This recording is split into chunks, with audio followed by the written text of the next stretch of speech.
L-Aġenzija Internazzjonali ta' Kreditu Moody's faħret ir-riformi kostituzzjonali li introduċa l-Gvern fl-aħħar ġimgħat. Dan ħareġ f'rapport li wettqet l-Aġenzija Indipendenti fuq l-andament ekonomiku u soċjali ta' pajjiżna. Rapport li fih Malta ngħatat klassifikazzjoni ta' A2 stabbli. Dwar ir-riformi kostituzzjonali li implementa Gvern Laburista fl-aħħar ġimgħat, l-esperti u l-analisti ta' Moody's qalu hekk. We view the adoption of laws based on the Venice Commission recommendations as a sign of the determination of Prime Minister Robert Abela in tackling Malta's institutional challenges. Dan jikkonferma l-ħidma ta' gvern immexxi mill-Prim Ministru Robert Abela li jkompli jsaħħaħ il-governanza tajba ta' pajjiżna. Fir-rapport, l-esperti ta' Moody's jikkonfermaw ukoll kif l-ekonomija Maltija ser tkun minn tal-ewwel li tirpilja hekk kif mistenni li sas-sena d-dieħla pajjiżna jerġa' jkollu tkabbir ekonomiku.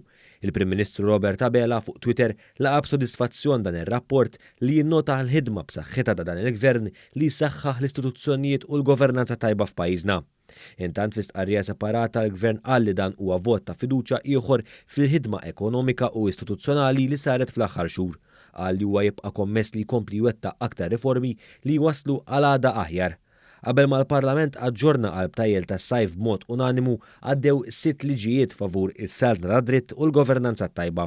Ir-rapport ta' Moody's isegwi dikjarazzjoni tal-President tal-Kummissjoni Ewropea Ursula von der Leyen li rikonoxxiet ħidmet il-Gvern Malti favur it-tisħiħ tas-saltna tad-dritt. Dan apparti li s-Segretarju Ġenerali tal-Commonwealth il-Baronessa Patricia Scotland stqarret li hija impressjonata bir-riformi kostituzzjonali u istituzzjonali f'Malta.